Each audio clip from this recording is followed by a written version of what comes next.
আসসালামু আলাইকুম। রবিউল ম্যাথ ক্যারের পক্ষ থেকে আমি রবিউল ইসলাম তোমাদেরকে জানাচ্ছি স্বাগতম। এখন আমি তোমাদের সামনে নবম দশম শ্রেণীর উচ্চতর গণিত বইয়ের অধ্যায় ৮ এর ত্রিকোণমিতি নিয়ে আলোচনা করব। আজকের ভিডিওতে আমি ৮.১ অনুশীলনী নিয়ে আলোচনা করব।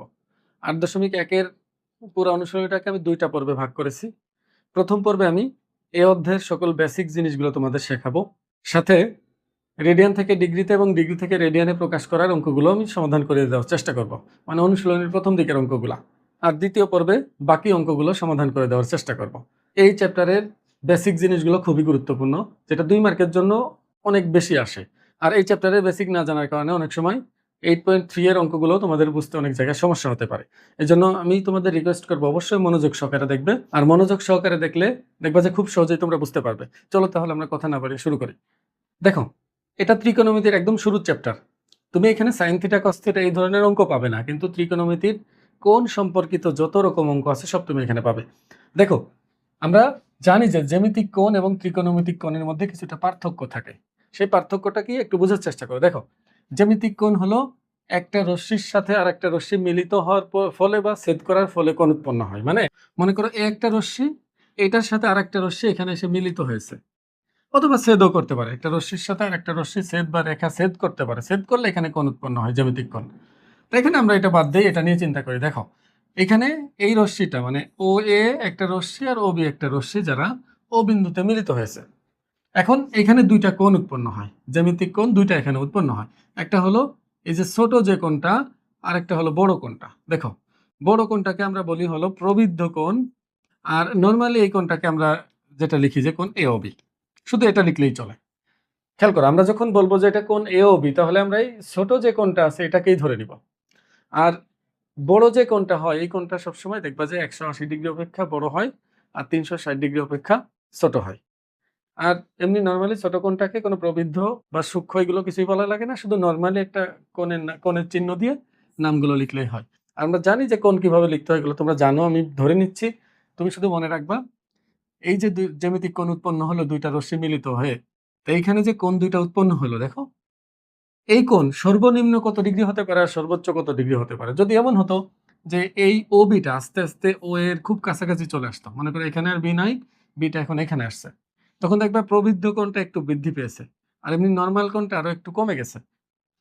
তো এই বি যদি একটা সময় ও এর উপর চলে আসে, এটার উপর, তাহলে প্রবৃদ্ধ কোণটা হয়ে যাবে 360 ডিগ্রি। আর এই যে নরমাল এ ও বি কোণ যেটা, এটা হয়ে যাবে হলো 0 ডিগ্রি। তার মানে বোঝা যাচ্ছে যে জ্যামিতিক কোণ সর্বনিম্ন হতে পারে 0 ডিগ্রি, আর সর্বোচ্চ হতে পারে হলো 360 ডিগ্রি। এটা সব সময়ের জন্য মনে রাখবে যে জ্যামিতিক কোণ উৎপন্ন হলে সেটা সর্বনিম্ন 0 ডিগ্রি হতে পারবে, সর্বোচ্চ 360 ডিগ্রি হতে পারবে। কিন্তু ত্রিকোণমিতিক কোণ যে আছে, এই ত্রিকোণমিতিক কোণের উপর কোনো সীমাবদ্ধতা নাই। এটা মাইনাস ইনফিনিটি থেকে শুরু করে প্লাস ইনফিনিটি পর্যন্ত হতে পারে। তাহলে এই কোণ উৎপন্ন হওয়ার পদ্ধতি নিশ্চয়ই ভিন্ন। এখন ত্রিকোণমিতিক কোণ উৎপন্ন হয় মূলত কিভাবে? দেখো, এখানে একটা স্থির রশ্মি ধরা হয়, একটা স্থির রশ্মির সাপেক্ষে ধরে নিলাম এটা ও এক্স স্থির রশ্মি। এই স্থির রশ্মির সাপেক্ষে অন্য একটা রশ্মি এভাবে ঘুরে ঘুরে কোণ উৎপন্ন করে। মনে করো এখানে আছে, এখান থেকে ঘড়ির কাঁটার বিপরীত দিকেও ঘুরতে পারে, ঘড়ির কাঁটার দিকেও ঘুরতে পারে। যদি কখনো ঘড়ির কাঁটার বিপরীত দিকে দিকে ঘুরে কোণ উৎপন্ন করে, তাহলে যে কোণগুলো উৎপন্ন হবে, মনে করো আমি এই স্থির রশ্মি থেকে এতটুকু দূরে এই রশ্মিটাকে নিয়ে ঘুরিয়ে রাখলাম এখানে। বুঝার চেষ্টা করো, স্থির রশ্মি এটা, এটার উপরেই ও ওয়াইটা আগে ছিল। এখন এটা এখান থেকে স্থির রশ্মিটাকে স্থির রেখে ও ঘুরে ঘুরে এখানে চলে গেল। তাহলে সে কত ডিগ্রি কোণ উৎপন্ন করছে? এতটুকু কোণ সে উৎপন্ন করছে। তো এই যে যতটুকু কোণ সে উৎপন্ন করলো, এটাকে আমরা যদি থিটা চিন্তা করি, তাহলে এই থিটাটা অবশ্যই অবশ্যই ধনাত্মক হবে। কারণ এটা ঘড়ির কাঁটার বিপরীত দিকে ঘুরে উৎপন্ন হয়েছে। দেখো, তোমার যদি কাছে দেওয়াল ঘড়ি থাকে, তাহলে দেখবা ঘড়ির কাঁটা এদিকে যায়, সবসময় বাম থেকে ডান দিকে যায়। আর মনে রাখবা, বাম থেকে ডান দিকে যে যদি কোনো কোণ উৎপন্ন হয়, সেটা ঋণাত্মক কোণ হবে। আর ডান থেকে বাম দিকে যে যদি কোনো কোণ উৎপন্ন হয়, সেটা হবে ধনাত্মক কোণ। তাহলে এদিকে যেহেতু কোণ উৎপন্ন হলো, এটা ধনাত্মক হবে। আর যদি ঠিক একই জিনিস এখান থেকে যদি এই দিকে ঘুরে আসে, এইদিকে, তাহলে এইদিকে যে কোণটা উৎপন্ন হবে, এই যে যতটুকু হোক না কেন, এগুলো সবসময় এই থিটাটা অবশ্যই ঋণাত্মক হবে। দেখো, আমি ধরেই নিলাম যে থিটা হলো ধনাত্মক। তাহলে থিটা যদি ধনাত্মক হয়, সামনে যদি মাইনাস থাকে, তাহলে এই কোণটা ঋণাত্মক বুঝাচ্ছে। আমি আর লিখলাম না ঋণাত্মক। দেখো, তা এই যে ঘুরে যেহেতু কোণ উৎপন্ন হয়, আমি কি ঘুরে এখানেই ঘোরা শেষ করে দিব, নাকি আরো অনেকবার ঘুরাইতেও পারি? দেখো, আমি যদি পুরো একটা চক্কর দিয়ে চলে আসি তাহলে 360 ডিগ্রি হয়ে যাবে, -360। তারপরে আরো ঘুরলে -360 এর থেকেও কম হয়ে যাবে। দেখো যেহেতু মাইনাস, তাহলে 360 এর থেকে আরো যত নিচের দিকে যাচ্ছে তত ঋণাত্মক হচ্ছে, মানে কি এটা আরো ছোট হবে। দেখো আমি যদি তোমাকে বলি -30 ডিগ্রি বড় নাকি -60 ডিগ্রি বড়, অবশ্যই -30 ডিগ্রি বড় -60 ডিগ্রি অপেক্ষা, যেহেতু মাইনাস আছে। মনে রাখবা দুইটা সংখ্যার মধ্যে যে সংখ্যা বড় তার আগে যদি মাইনাস থাকে সে তত ছোট হয়ে যায়, এটা আমরা জানি। তো এখন তুমি এইটার কথাই চিন্তা করো, এটা যদি আমি এইখানে এইটুকুই নিয়ে আসি তাহলে থিটা কোণ উৎপন্ন হয়। কিন্তু আমি যদি পুরা একবার ঘুরে তারপর এখানে রাখি তাহলে কি ঘটলো? তাহলে একবার ঘুরলে 360 ডিগ্রি হবে। দেখো এখান থেকে একবার ঘুরলে 360 ডিগ্রি কোণ উৎপন্ন হবে, সাথে আরো থিটা। তার মানে আমরা বলতে পারি এটা হলো 360 ডিগ্রি প্লাস থিটা কোণ উৎপন্ন করেছে। তো এইভাবে দেখো আমি ইচ্ছা করলে অসংখ্যবার ঘোরাতে পারবো। এখানে মনে রাখবা এই যে স্থির রশ্মি, এটাকে আরেকটা নামে ডাকা হয়, এটা আদি রশ্মিও বলা হয়, এটাকে বলা হয় আদি রশ্মি। আর এই যে যেটা ঘুরে ঘুরে চলে যাচ্ছে না এক এক সময় এক এক জায়গা, এটাকে বলা হয় প্রান্তীয় রশ্মি। প্রান্তীয় রশ্মি। এখন দেখো আদি রশ্মি সবসময় স্থির থাকবে আর প্রান্তীয় রশ্মি কিন্তু ঘুরবে। এখন এই প্রান্তীয় রশ্মিটা আমি যে ঘুরাচ্ছি, দেখো ঘুরাই ঘুরাই তো কোণ উৎপন্ন করি। তো এই যে আমাদের যে বোর্ড, এই বোর্ডে যে দেখো দৈর্ঘ্য আছে প্রস্থ আছে, খেয়াল করো এই তলটা যে তলের মধ্যে আমি লিখতেছি এই তলটার কিন্তু দৈর্ঘ্য আছে এবং প্রস্থ আছে। দৈর্ঘ্য আর প্রস্থ যার থাকে সেটাকে আমরা বলি দ্বিমাত্রিক বস্তু। তার মানে এই বোর্ডের তলটা একটা দ্বিমাত্রিক ব্যবস্থা। এই দ্বিমাত্রিক ব্যবস্থাকে আমরা ইচ্ছা করলে আয়তাকার কার্তেসীয় স্থানাঙ্ক দিয়ে এটাকে ভাগ করতে পারি। আয়তাকার কার্তেসীয় স্থানাঙ্ক বিষয়টাকে আগে একটু বোঝার চেষ্টা করো। দেখো আমি যদি এই বরাবর একটা রেখা কল্পনা করি, এদিকে একটা রেখা কল্পনা করলাম আর উলম্ব বরাবর আর একটা রেখা কল্পনা করলাম এই বরাবর, এটাকে আমরা বলি এক্স, এক্স প্রাইম আর এক্স, হ্যাঁ যেটাকে আমরা এক্স অক্ষ বলি আর কি। আর এটা ওয়াই, ওয়াই প্রাইম। এটা এক্স অক্ষ, এটা ওয়াই অক্ষ। এরা একটা জায়গা সমকোণে ছেদ করেছে, জায়গাটা হলো অরিজিন বা মূলবিন্দু। ও তুমি দেখো এই তলটা সমান, মানে চারটা খণ্ডে বিভক্ত হয়ে গেছে, সমান হোক বা অসমান হোক এটা চারটা খণ্ডে বিভক্ত হয়ে যাবে। দেখো এখানে কিন্তু একটা জিনিস বোঝার চেষ্টা করি, এটা কিন্তু রেখা। রেখা মানে যে এটা এই রেখার এই প্রান্তটা এখানেই শেষ এমন না, এটা চলমান। এই বোর্ড যদি বড় হতে থাকে এই রেখাটাও বড় হতে থাকবে, মানে এটা অনন্তকাল চলতে থাকবে। তার মানে এই বোর্ড যতই বড় হোক, এটাকে এই রেখাগুলোকে যখন আমি বর্ধিত করে দিব সব দিকে, দেখবা যে এটা অবশ্যই অবশ্যই চারটা খণ্ডে বিভক্ত হবে, এদিকে একটা, এদিকে একটা, এদিকে একটা, এদিকে একটা। তো এই চারটা খণ্ডকে চারটা চতুর্ভাগ হিসাবে নামকরণ করা হয়েছে। চতুর্ভাগ কেন, এটা প্রথম চতুর্ভাগ, এটা দ্বিতীয় চতুর্ভাগ, এগুলোরও কারণ আছে। একটা যুক্তি দিয়েই তারা এটাকে প্রথম চতুর্ভাগ ধরেছে। দেখো এটাকে বলা হয় হলো প্রথম চতুর্ভাগ, এই কার্তেসীয় স্থানাঙ্ক ব্যবস্থার এটাকে বলা হয় হলো প্রথম চতুর্ভাগ। কেন প্রথম চতুর্ভাগ বলা হয়? কারণ দেখো আমরা যে মূল বিন্দু বা কেন্দ্র বা অরিজিন যেটাকে আমরা বলতেছি, এটা এটা থেকে আমি যদি ডানে যাই এবং উপরে যাই, দেখো ডান এবং উপরে এটা আমাদের জীবনে পজিটিভ হিসাবে আমরা চিন্তা করি, ডান দিকে এবং উপরের দিকে, ঊর্ধ্বগতি উপরের দিকে, এটাকে আমরা পজিটিভ চিন্তা করি। যেহেতু দুইটাই পজিটিভ হলে এই ঘর হয়, এই জন্য এটাকে বলা হয়েছে প্রথম চতুর্ভাগ। আর ক্রমান্বয়ে এবার ঘড়ি কাঁটার বিপরীত দিকে ঘুরতে ঘুরতে এটাকে বলা হয়েছে দ্বিতীয় চতুর্ভাগ।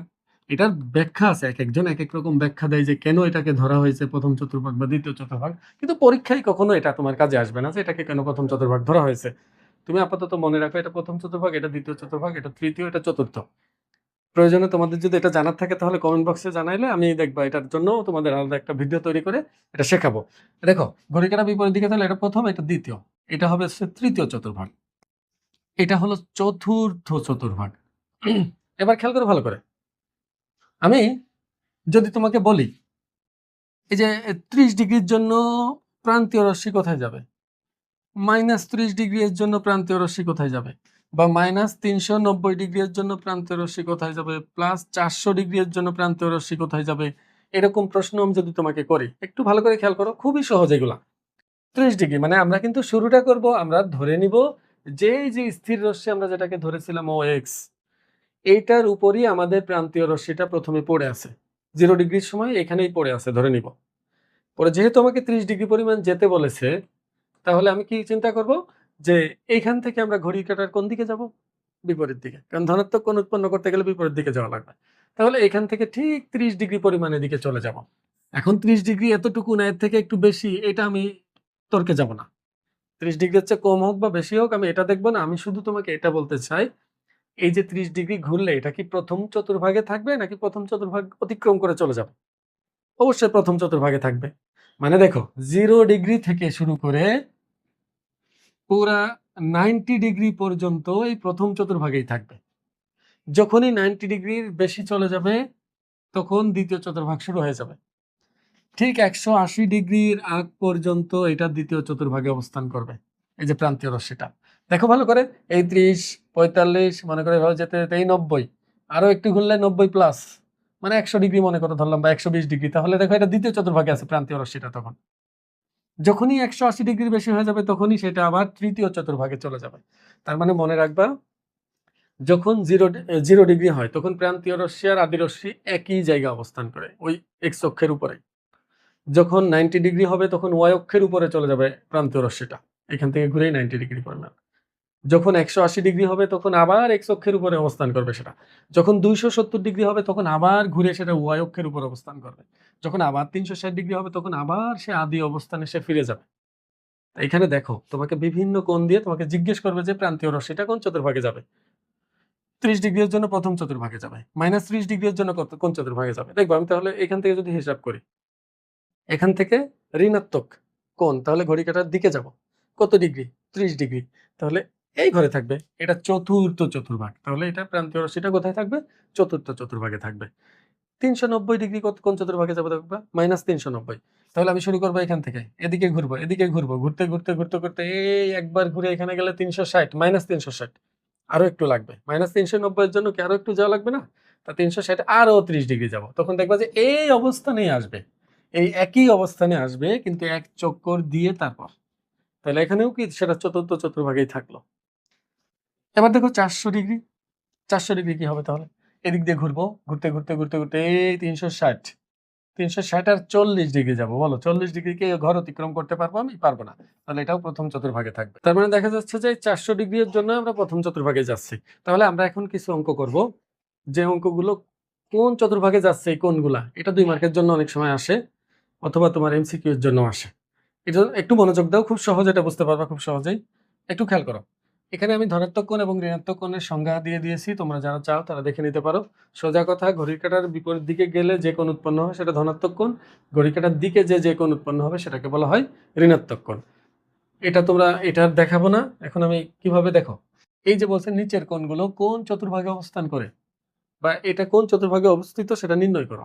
দেখো আমি যদি -100 ডিগ্রি নির্ণয় করতে চাই যে -100 ডিগ্রি কোথায় অবস্থিত, এটা দেখো এমসিকিউ এর জন্য তো কোনো সমস্যা নেই, এমসিকিউ এর জন্য খুব সহজে আমরা বলে দিতে পারবো, এটা এক্স প্রাইম, এটা ওয়াই প্রাইম, এটা ওয়াই প্রাইম।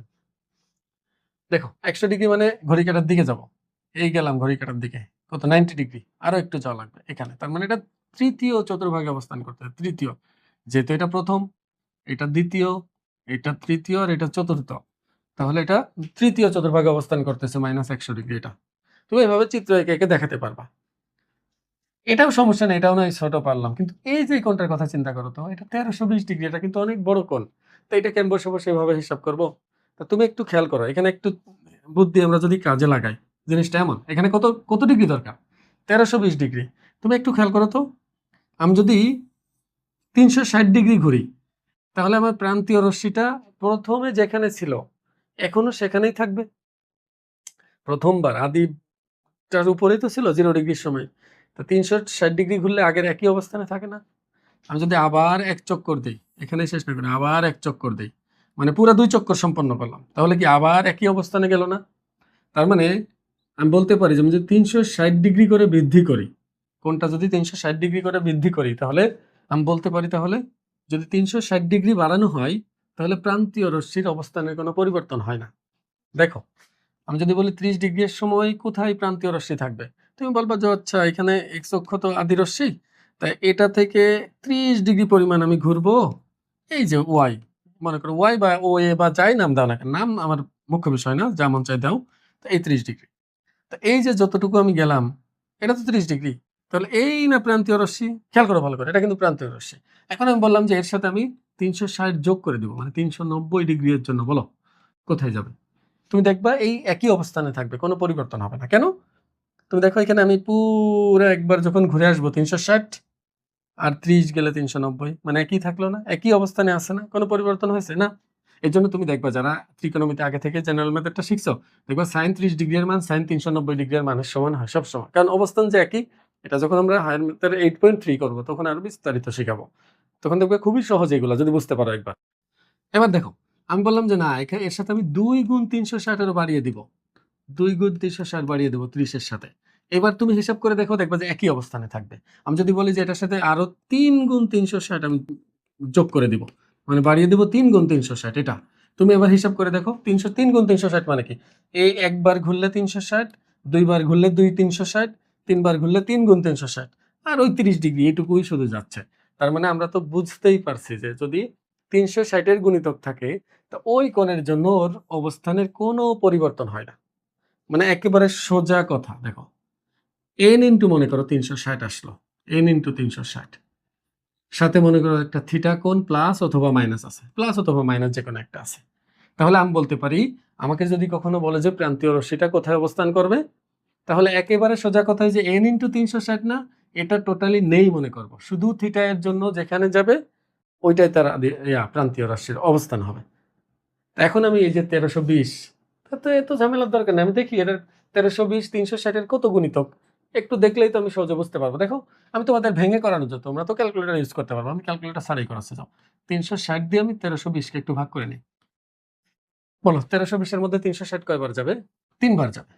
3 3 0 0 3 6 18 8 3 3 9 আর 1 10, এই 0 8 আছে কত হলে 12 হয় 4 হলে 240। এবার দেখো, তার মানে আমি 1320 কে দেখো ভালো করে বোঝার চেষ্টা করো। 1320 ডিগ্রিকে আমি ইচ্ছা করলে লিখতে পারি 3 গুণ 360, এই যে 3 গুণ 360 যোগ 240 যোগ 240 ডিগ্রি, এটা একই হবে। তাহলে আমি এটা হিসাবই করব না, আমি শুধু 240 ডিগ্রির জন্য হিসাব করবো, দেখবো কোন চতুর্ভাগে যাচ্ছে, তাহলে আমার উত্তর বের হয়ে যাবে। তাহলে দেখো তো 240 কোথায় হয়? এই 180 এখানে এই চতুর্ভাগে যাবে। দেখো 270 হলো এখানে, এই যে এখানে 270 ডিগ্রি, এটা 0 ডিগ্রি, এখানে আসলে হয় 90 ডিগ্রি, এখানে আসলে হয় 180 ডিগ্রি, আবার ঘুরে এখানে চলে গেলে হয় 360 ডিগ্রি। তো এইভাবে যদি আমি হিসাব করি তাহলে খুব সহজে আমি বের করতে পারবো না। এখানে 1320 কেন, 13020 দিলেও আমার সমস্যা নেই। তুমি দেখো আমি তো ক্যালকুলেটর দিয়ে করিনি, আমি মুখে মুখে করছি। তুমি কি করবা, এটাকে ক্যালকুলেটর দিয়ে 360 দিয়ে ভাগ করে দিবা। ভাগ করলে একটা পূর্ণ সংখ্যা তুমি পাবা। সবসময় যে পূর্ণ সংখ্যা পাবো এমন না। যেমন এটাকে আমি যদি 360 দিয়ে ভাগ দিই তাহলে 3 দশমিক কিছু একটা আসবে। তখন আমি বুঝে ফেলবো যে 3 হবে পূর্ণ সংখ্যা। তখন আমি 3 গুণ 360 এখানে দিয়ে দেবো। কই লিখলাম? এই যে 3 গুণ 360। তো এখানে 13,020 যদি থাকে তাতেও আমার সমস্যা নেই। 13,020 কে আমি ক্যালকুলেটর দিয়ে 360 দিয়ে ভাগ করব।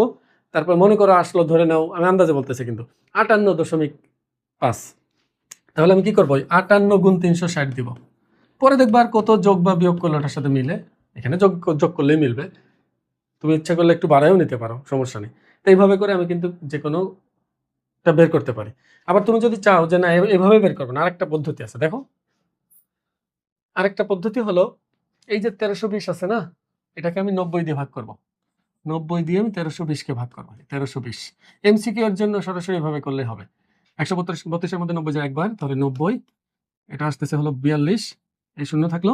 এবার 420 এর মধ্যে 90 যাবে হলো 4 বার 4 নয় কত 36, 360, তাহলে আর কত থাকে? 60 থাকে। এবার খেয়াল করো তো, এই যে 14 বার 90 বুঝো কিন্তু, দেখো 14 বার 90 মানে কি, এখানে আমি আলাদা করে লিখি। একবার ঘুরলে কয়বার 90 হয়? 4 বার 90। দেখো এই 90 90 90 90 মানে প্রত্যেকটা সমকোণ। তাহলে একবার ঘুরলে 360 ডিগ্রি মানে কি 4 গুণ 90 হয় না? কিন্তু আমাকে তো 14 গুণ 90 যাওয়া লাগবে, মানে 14 বার 90।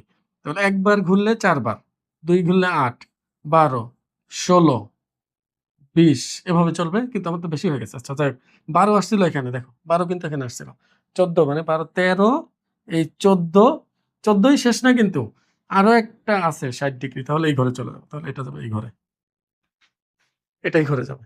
দেখো এখানে কি 240 কই গেল? আমি 240 তো আগের হিসাবে কি এখানে আসছিল না, এখানে আসছিল। তা তুমি দুইটা পদ্ধতির যে কোনো একটা পদ্ধতি বেছে নিতে পারবা। এমসিকিউ এর জন্য এটা বেশি সহজ। 90 দিয়ে ভাগ করবা। তুমি সোজা দেখো 360 এই ক্যালকুলেটর নিবা, এটার মধ্যে এমনি ভাগ করবা। ভাগ করলে আসবে হলো 14 দশমিক কত আসবে যেন, আমি 14 দশমিক কত আসবে এটা বলতে পারতেছি না। 14 কিছু একটা মানে কি 14 বার যায় একটু বেশি যাওয়া লাগবে।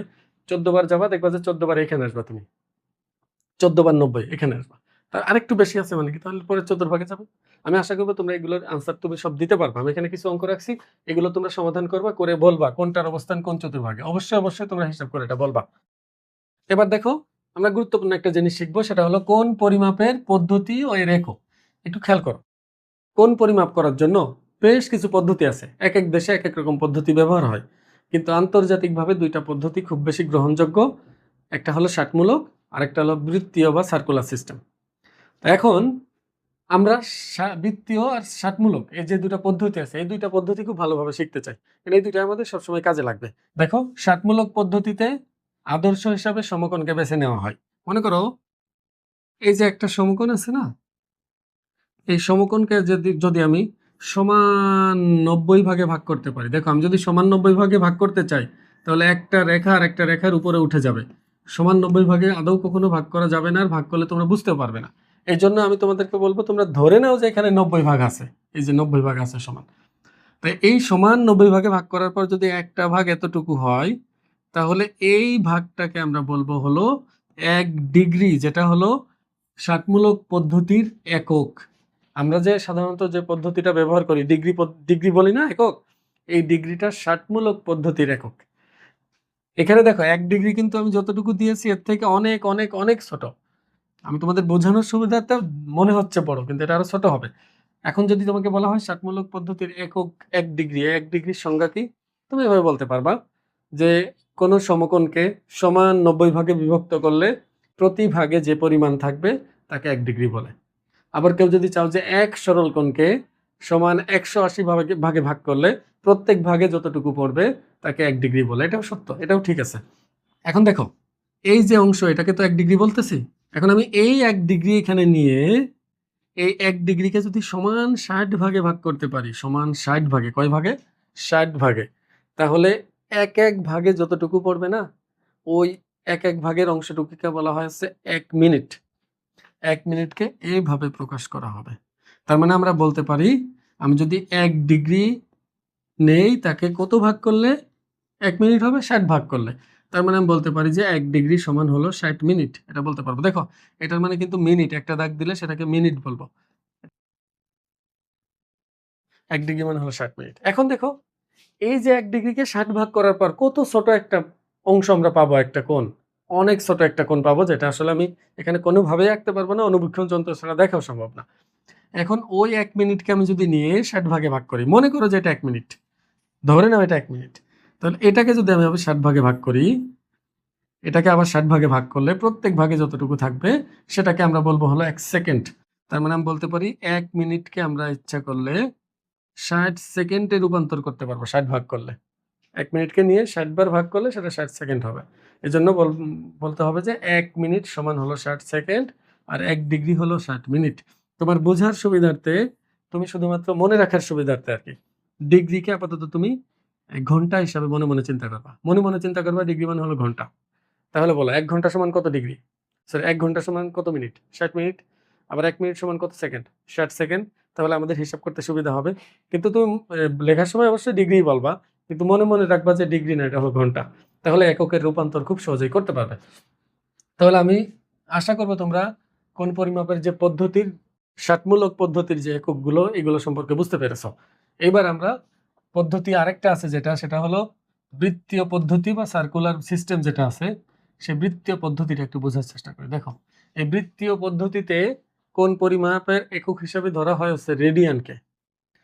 এখানে ষাটমূলক পদ্ধতিতে যেমন একক হিসাবে ডিগ্রিকে বেছে নেওয়া হয়েছে, বৃত্তীয় পদ্ধতিতে কোণ হিসাবে ব্যবহার করা হয় হচ্ছে রেডিয়ানকে।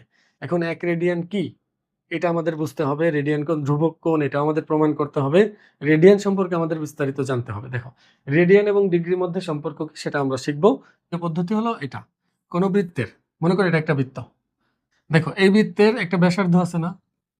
তো এই ব্যাসার্ধের সমান যদি আমি চাপ নেই, এখানে ব্যাসার্ধের সমান যদি চাপ নেই, মানে ব্যাসার্ধ যতটুকুই চাপও ততটুকু যদি হয়, তাহলে এই চাপ কেন্দ্রে যে কোণ উৎপন্ন করবে, দেখো চাপটা কেন্দ্রে একটা কোণ উৎপন্ন করেছে না?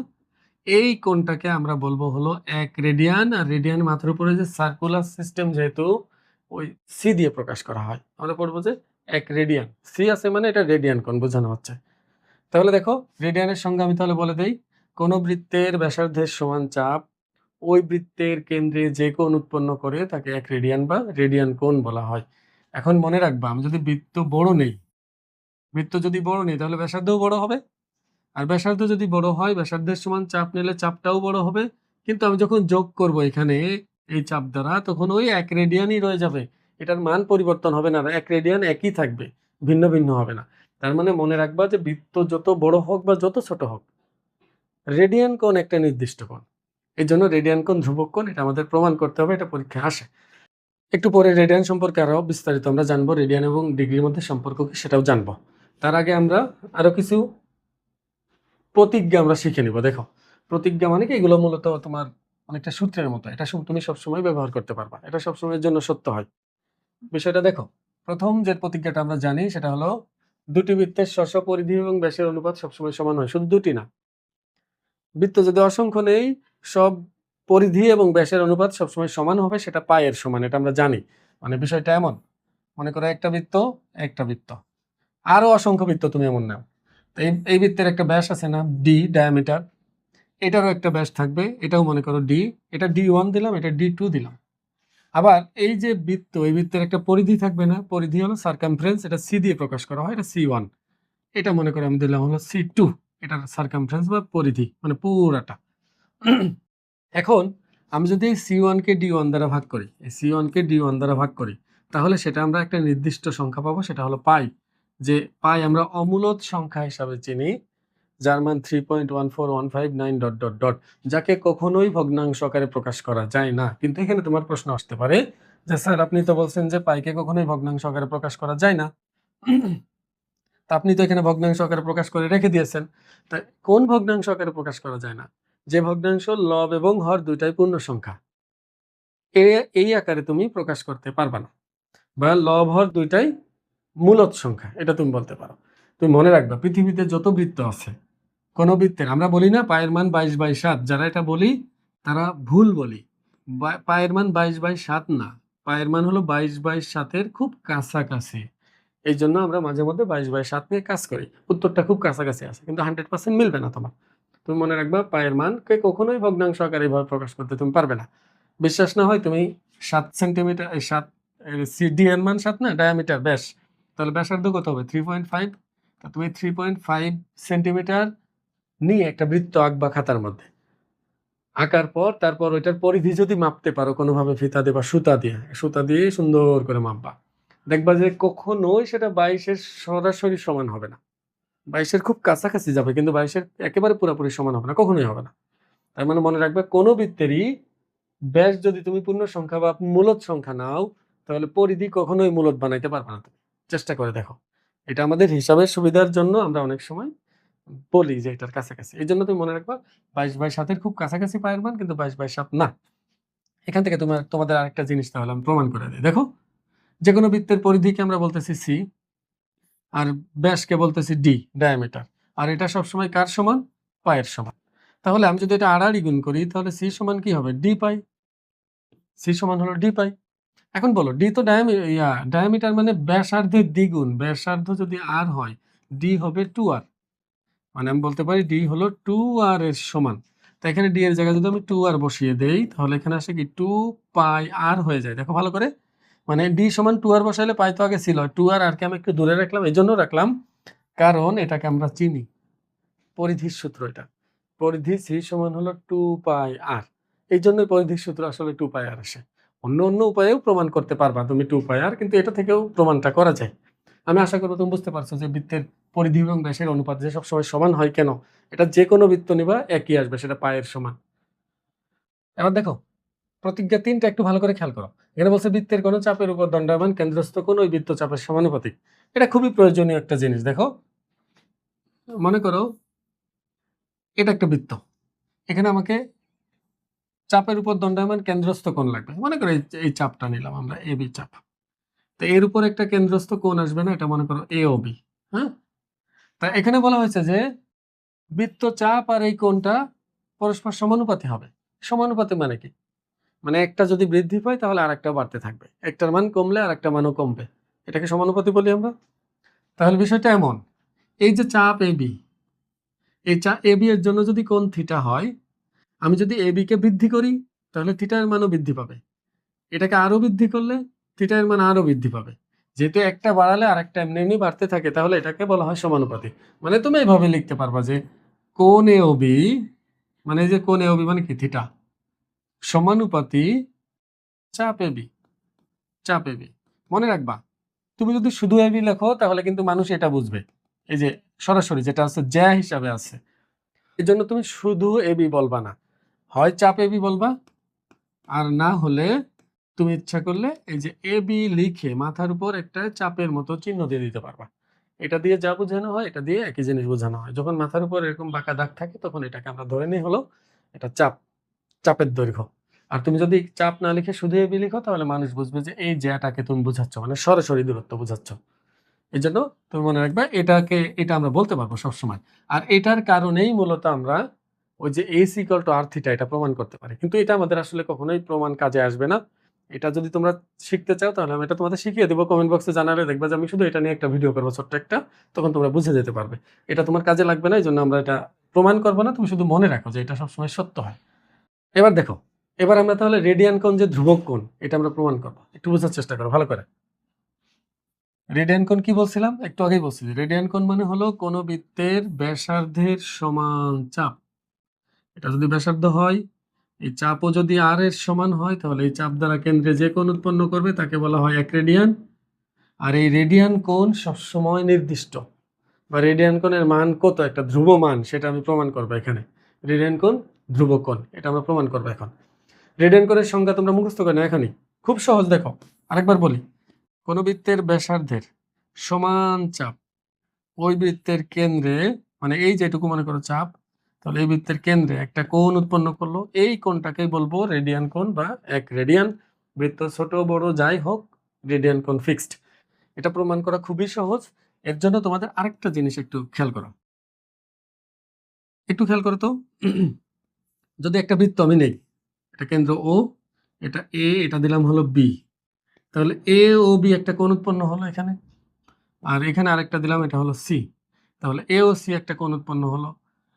তাহলে দেখো, এই এ বি একটা চাপ আছে, এই চাপ দ্বারা উৎপন্ন কোণ আছে, এসি চাপ, এসি চাপ দ্বারা উৎপন্ন কোণ এটা।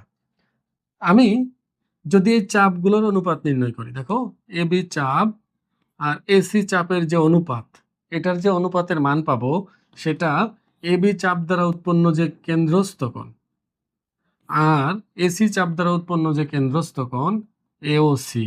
খেয়াল করো, এবি চাপ দ্বারা উৎপন্ন কেন্দ্রস্থ কোণ এওবি, আর এসি চাপ দ্বারা উৎপন্ন কোণ হলো এওসি। এই দুইটা সবসময়ের জন্য সমান হয়। এটা সমান হয় শুধু এর আগের প্রতিজ্ঞাটার কারণে, ওই যে অনুপাত যে সমান হয়। কারণ দেখো, আমি যদি এটাকে এই পাশে নিয়ে আসি আর এটাকে এই পাশে নিয়ে যাই, এখানে কিন্তু অবশ্যই চাপ লিখবা। দেখো আমি শুধু এবি লিখে রাখছি, তোমাদের একটু আগেই বললাম যে চাপ না লিখলে হবে না, আমি নিজেই লিখে নাই। যাই হোক, চাপ এবি আর চাপ এসির অনুপাত যা হবে, এই কোণ এওবি আর কোণ এওসি এর অনুপাত তাই হবে। কারণ দেখো, আমি যদি এই দুটার মধ্যে স্থান পরিবর্তন করি, এইটা আর এটার মধ্যে স্থান পরিবর্তন করি, তাহলে কি দাঁড়ায় এখানে, চাপ এবি ডিভাইডেড বাই এই যে কোণ এওবি, কোণ এওবি সমান, আর এই এসি ওই পাশে চলে যাবে, তাহলে চাপ এসি ডিভাইডেড বাই কোণ এওসি।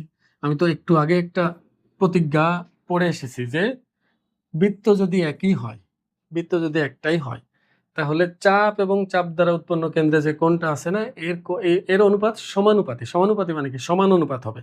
যেমন দেখো, এই চাপ আর এই চাপ দ্বারা উৎপন্ন কোণের অনুপাত, এই চাপ আর এই চাপ দ্বারা উৎপন্ন কোণের অনুপাত সবসময় সমান হবে, এই কোণ আর এই কোণ, তাহলেই তো সমানুপাতি হবে।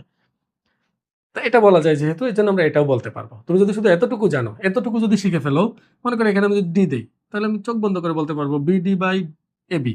দেখো, বিডি বাই এবি সমান হলো এই কোণ বাই এই কোণ, মানে চাপের অনুপাত চাপ দ্বারা উৎপন্ন কোণের অনুপাতে সবসময় সমান হবে।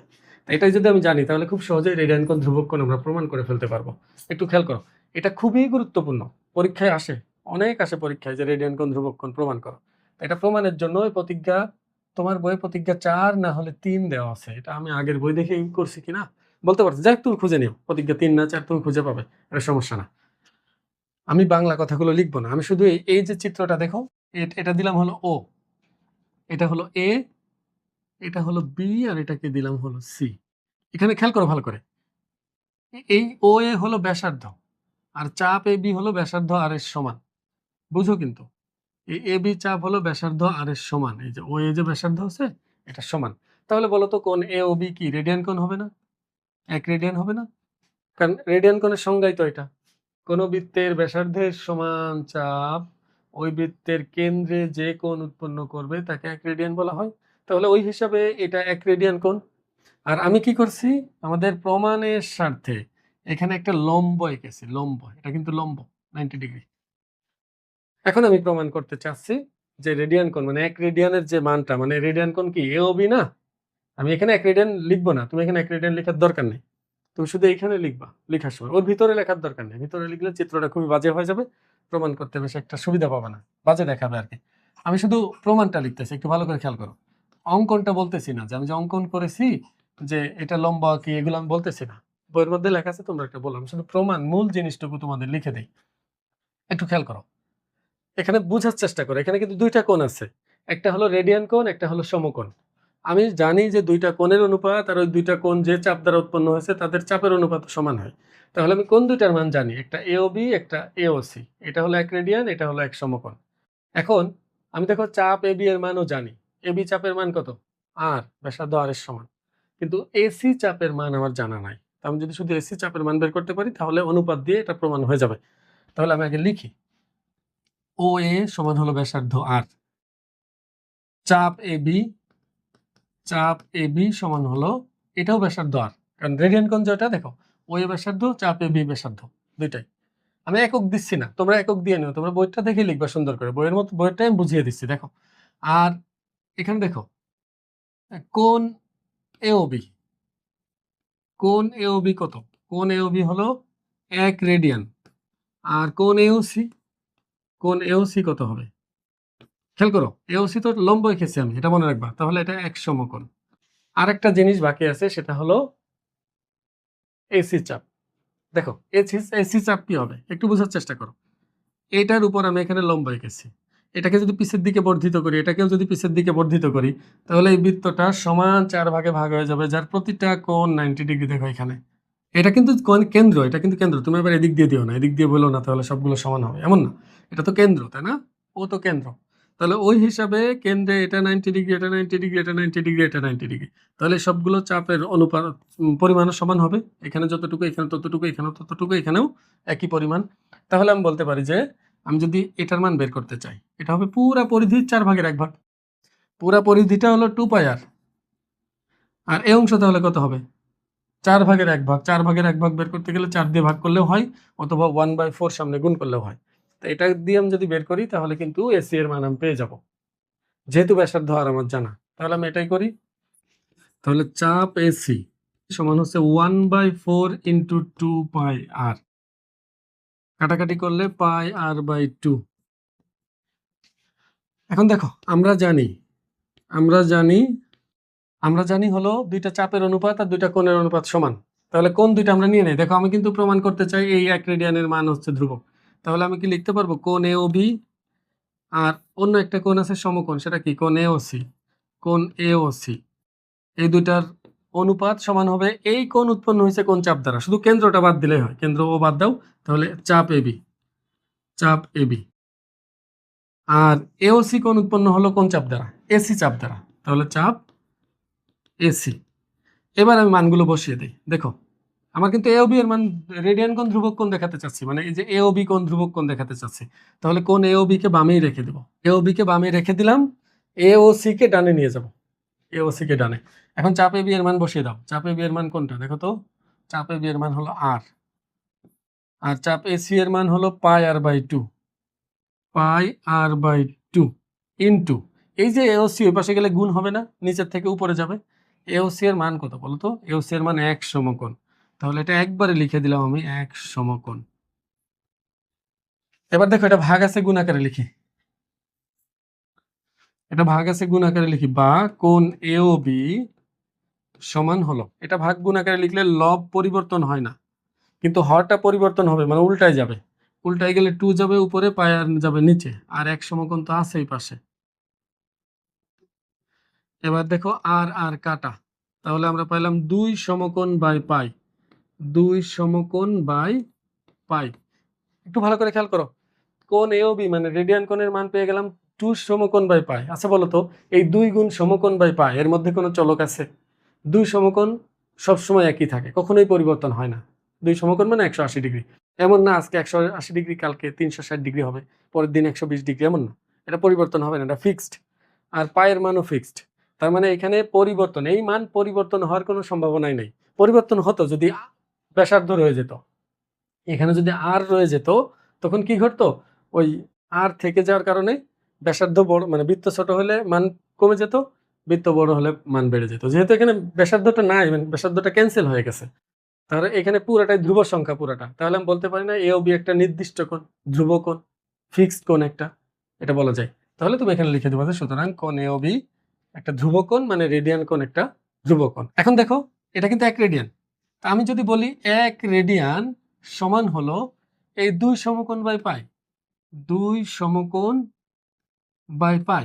এখন যদি আড়াআড়ি গুণ করি তাহলে কি ঘটে দেখো তো, পায়ের সাথে 1 গুণ করলে পাই থাকবে, তাহলে পাই রেডিয়ান সমান 2 সমকোণ হয়ে যাবে না? আর 2 সমকোণ কত ডিগ্রি? 180 ডিগ্রি। তার মানে আমি এখান থেকে পেয়ে গেলাম পাই রেডিয়ান সমান হলো 2 সমকোণ। এটা এভাবে প্রমাণ করা যায়। আরেকটা পদ্ধতি আছে এটা প্রমাণ করার, সেটা আমি তোমাকে দেখাবো। তাহলে এটা মুখস্থ রেখো, পাই রেডিয়ান সমান 2 সমকোণ, এটা আমরা কাজে লাগাবো।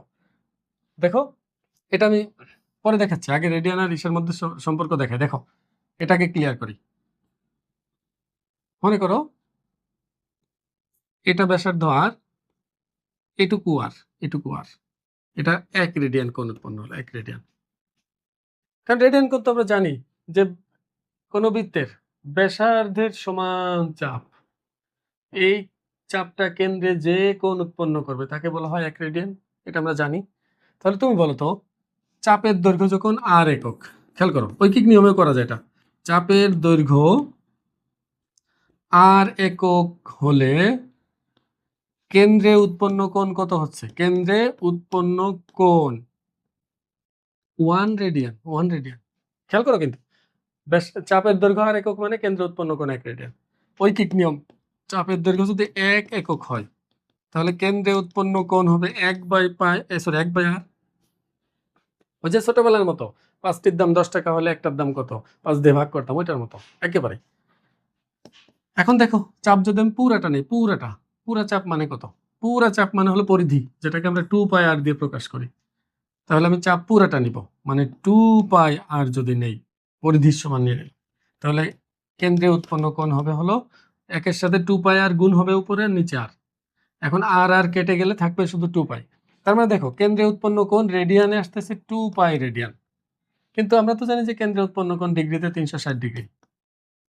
তাহলে আমি বলতে পারি না 2 পাই রেডিয়ান মানে 360 ডিগ্রি, তার মানে শুধু পাই রেডিয়ান মানে হলো 180 ডিগ্রি, যেটা আমরা একটু আগেও পেয়েছিলাম। তুমি ইচ্ছা করলে এখান থেকে 1 রেডিয়ানের মান নির্দিষ্ট বা ফিক্সড এটাও এইভাবেও দেখাতে পারো, কিন্তু তোমাদের বইয়ের মধ্যে যেহেতু এটা আছে, তোমরা প্রথম যে পদ্ধতিটা দেখালাম ওটা দিয়ে দেখাবা। এখন দেখো এটার থেকে আমরা আরেকটা গুরুত্বপূর্ণ সূত্র প্রতিপাদন করে ফেলতে পারবো। একটু খেয়াল করো, এটা মনে করো ও, এটা এ, এটা বি, এটার নাম দিলাম হলো সি। তুমি ধরে নাও যে এটা হলো ব্যাসার্ধ আর এর সমান, আর এই চাপটাও ব্যাসার্ধ আর এর সমান, তাহলে কেন্দ্রে উৎপন্ন কোণ এটা কত হবে? 1 রেডিয়ান হবে।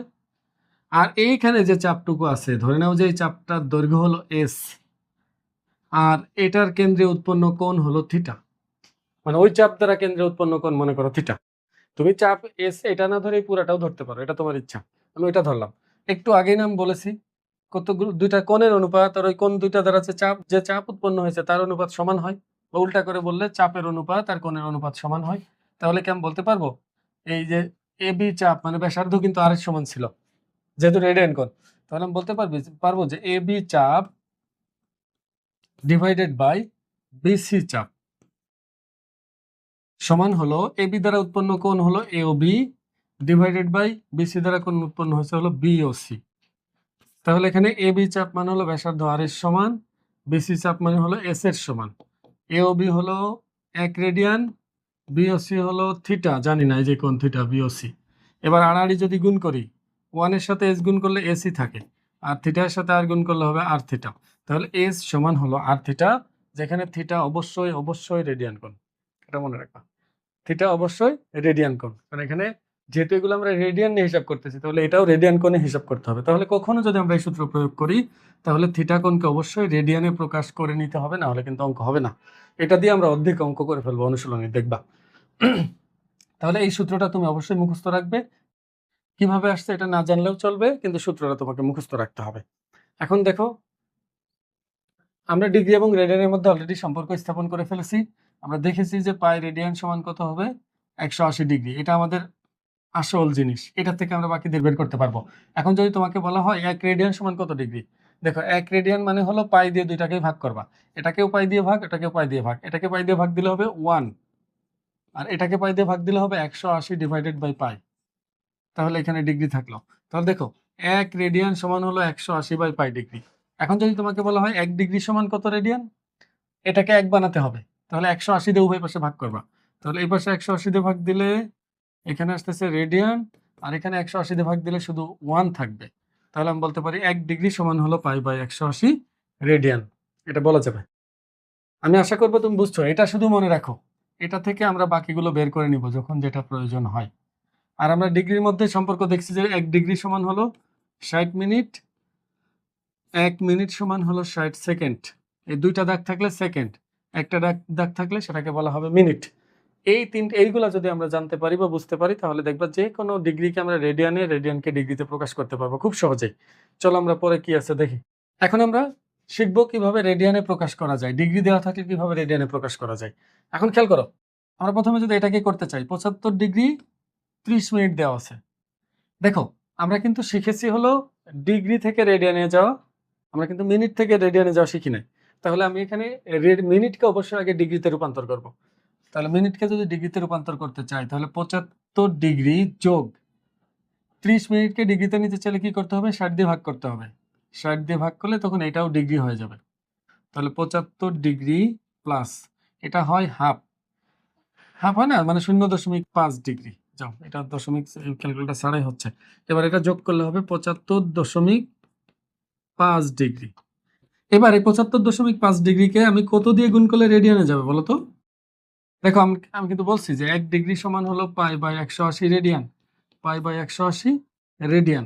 তাহলে সরি সি, সার্কুলার সিস্টেম যেহেতু, তাহলে সি দিয়ে প্রকাশ করতে হয়। তাহলে 1 ডিগ্রিকে যদি এত রেডিয়ান বলা যায়, তাহলে 75 ডিগ্রিকে মানে 75.5 ডিগ্রিকে কি এই 75.5 গুণ এত রেডিয়ান বলা যাবে।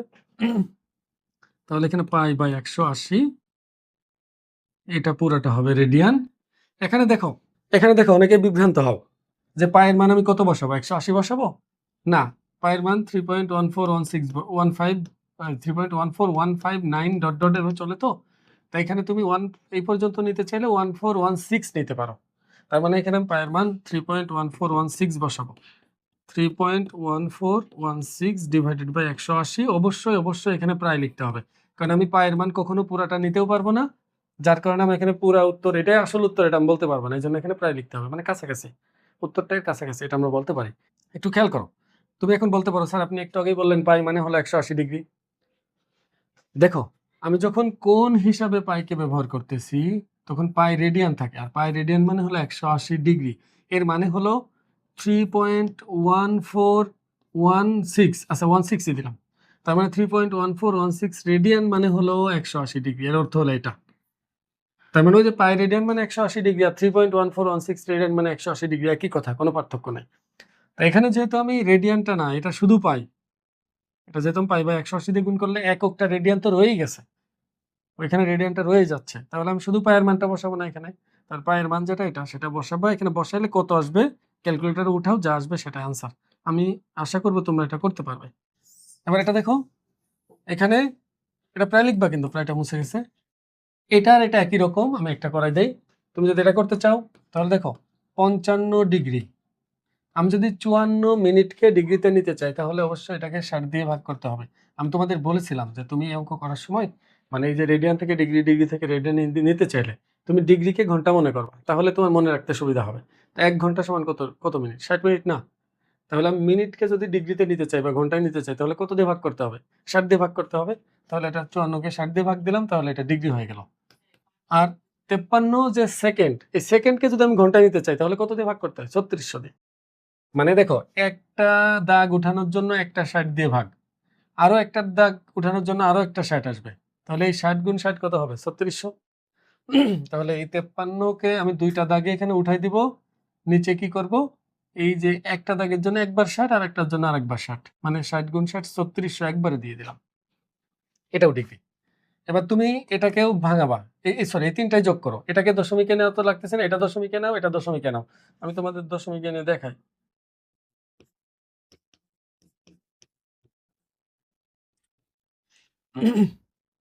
দেখো, এটা ভাগ করছি, ভাগ করে আমি এখানে এটা বসিয়ে দিয়েছি। এটা পুরোটা নিতে পারবো না, কারণ এটা চলমান। তাহলে এখানে আমরা যোগ করলে পাচ্ছে হলো 55, এটা যোগ করলে আসবে 55.91472 ডিগ্রি। এবার এই ডিগ্রি থেকে রেডিয়ানে নিতে গেলে যা করতে হয়, এটাকে আমি গুণ করব শুধু π/180 দিয়ে। π/180, এই পুরাটা হবে রেডিয়ান। খেয়াল করো তাহলে, পায়ের মান কিন্তু 3.1415ই বসবে এখানে, কারণ রেডিয়ান তো না, এটা তো পাই রেডিয়ান না, কিন্তু এটা শুধু পাই। এই জন্য পায়ের মান যেটা ওটাই তুমি বসাবা। এবার তুমি এটা হিসাব করো, যা আসবে এটা উত্তর। আমি আশা করবো তোমরা এটা বের করতে পারবে। এটা তোমরা করো, এটা একই অঙ্ক, যেহেতু এটা আমি করতেছি না, তোমরা করে উত্তর বলো কি হবে। কমেন্ট বক্সে উত্তরটা জানাও, এটার উত্তর কত হবে। এবার চলো আমরা তাহলে ডিগ্রিতে কিভাবে প্রকাশ করতে হয়। রেডিয়ানে দেওয়া থাকলে ডিগ্রিতে কিভাবে প্রকাশ করা যায়। দেখো, ডিগ্রিতে প্রকাশ করার জন্য তুমি ইচ্ছা করলে একেবারে মানে ক্যালকুলেটর ছাড়াও ডিগ্রিতে প্রকাশ করতে পারবে। আর যদি চাও যে ক্যালকুলেটর দিয়ে করবো, তাহলে তো এটা তো খুবই সহজ। একটু দেখো, আমি যদি 1 নাম্বার করতে চাই, 8π/13, এটা কি? এটা কিন্তু রেডিয়ান, এটা রেডিয়ান। এটাকে যদি আমি ডিগ্রিতে নিতে চাই, তাহলে কত দিয়ে গুণ করবো বা কত দিয়ে ভাগ করতে হবে বলো। রেডিয়ান থেকে ডিগ্রিতে যাওয়ার জন্য কি ছিল? দেখো, আমি বলছিলাম যে 180 ডিগ্রি মানে হলো পাই রেডিয়ান। তাহলে তোমার এখানে রেডিয়ানে আছে, তুমি ডিগ্রিতে যেতে চাও, তাহলে 1 রেডিয়ান সমান কত ডিগ্রি জানতে হবে। তার জন্য পাই দিয়ে দুই পাশে ভাগ করতে বলছিলাম। তাহলে এটাকে পাই দিয়ে ভাগ দিলে হয় এটা, আর এটাকে পাই দিয়ে ভাগ দিলে হবে 1। তাহলে 1 রেডিয়ান যদি এটা হয়, তাহলে এত রেডিয়ান মানে এটা গুণ হবে। মানে একটার দাম যা, একটার দাম জানা থাকলে 10টার দাম বের করতে গেলে কি করতে হয়? 10 দিয়ে গুণ করা লাগে না? তো একইভাবে এখানে একটার দাম জানা, তো এতগুলোর দাম কত হবে? এটা গুণ করলে হয়ে যাবে। তাহলে এখানে 180 ডিগ্রি ডিভাইডেড বাই পাই, পাই পাই এখানে কেটে যাবে। এটা আমি ক্যালকুলেটর ছাড়াই করে দিচ্ছি, দেখো। তাহলে 8 গুণ 18 কত হবে? 240/13। এবার দেখো, এটা কিন্তু ডিগ্রি। এখন আমি যদি এটা ডিগ্রি থেকে মিনিট বা সেকেন্ডে যেতে চাই, তাহলে দেখো একটু রাফ করি। 13 দিয়ে আমি ভাগ করব হলো 1440 এটাকে। দেখো, 14-র মধ্যে 13 যায় একবার, 13-কে 13, 1 14, আবার একবার যাবে, 13-কে 13, তাহলে 1, এটা শূন্য যায় না, তাহলে এখানে আবার একটা শূন্য যাবে। দেখো, এটা কিন্তু দেখো, আমি যখন এই 4 নামাইলাম, তখন 13-র মধ্যে 14-র মধ্যে কিন্তু 13 যায়, একবার গেল। এখন এই 1 হলো বিয়োগফল, আর শূন্য নামানোর পরেও যায় না। দেখো, শূন্য নামানোর পরেও যাচ্ছে না, তাহলে একটা শূন্য তোমাকে এখানে দিতে হবে না গেলে। তাই এটা 10 থাকলো, তাহলে 110 ডিগ্রি। এই 110 অবস্থা ডিগ্রি। এখন দেখো, এই যে নিচে যেটা অবশিষ্ট আছে, এটা তো অবশ্যই ডিগ্রি। দেখো, আমি ডিগ্রিকেই তো ভাঙাচ্ছিলাম, তাহলে ভাগশেষটা অবশ্যই ডিগ্রি হবে না, মানে এটা ডিগ্রি। এখন এই ডিগ্রিকে যদি আমি মিনিটে নিতে চাই, তাহলে কত দ্বিগুণ করতে হবে? 60 দ্বিগুণ করতে হবে, তাহলে এখানে হলো 600। এখন দেখো, এই 600-কে আবার আমি 13 দিয়ে ভাগ দিব। 60-এর মধ্যে যাবে হলো 4 বার, তাহলে 4 13 52, 8 একটা শূন্য আসবে, তাহলে 80-র মধ্যে যাবে 6 13 78, 6 গুণ 13 মানে 78, কত আসলো? 2। দেখো, এটা হলো মিনিট। দেখো, আমি যখন 60 দিয়ে গুণ করছিলাম, এটা কিন্তু মিনিটে রূপান্তর হয়েছে। মানে ডিগ্রিকে 60 দিয়ে গুণ দিলে কি হয়? মিনিট হয়ে যায় না? তাহলে এটা মিনিট ছিল। তাহলে বিয়োগ করার পর অবশিষ্ট যেটা থাকলো, এটা কিন্তু মিনিট। এখন এটাকে যদি আমি আবার 60 দিয়ে গুণ করি, তাহলে এটা হয়ে যাবে সেকেন্ড, মানে 120 সেকেন্ড। বলো, 13 120-এর মধ্যে কয়বার যাবে? এটা 9 13 108, 9 দশমিক কিছু একটা আসবে, যাই হোক 9 দশমিক কিছু একটা আসবে, যেটা হবে সেকেন্ড। তোমরা এটা ইচ্ছা করলে দেখো, এটা তো তোমরা এভাবে করবে না, এটা এমসিকিউতে আসে তো, বা এমনি 2 মার্কের জন্য আসলে তো ভেঙে করা লাগে না, এটা হলো হাতে কলমে করা আর কি। এখন তুমি যদি হাতে কলমে না করতে চাও, ক্যালকুলেটরে করতে চাও, তাহলে তুমি কি করবা? দেখো, এইখানে আছে না, তোমার ক্যালকুলেটরের মধ্যে দেখবা এরকম একটা বাটন আছে, কোথায় এটা দেওয়া আছে, এটা তোমরা খুঁজবা।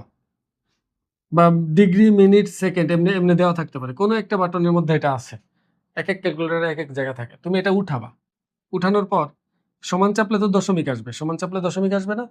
পরে এই বাটনটাতে ক্লিক করবা, ক্লিক করলে দেখবা যে এটা চলে আসছে হলো 110 ডিগ্রি 46 মিনিট 9 দশমিক কিছু একটা সেকেন্ড।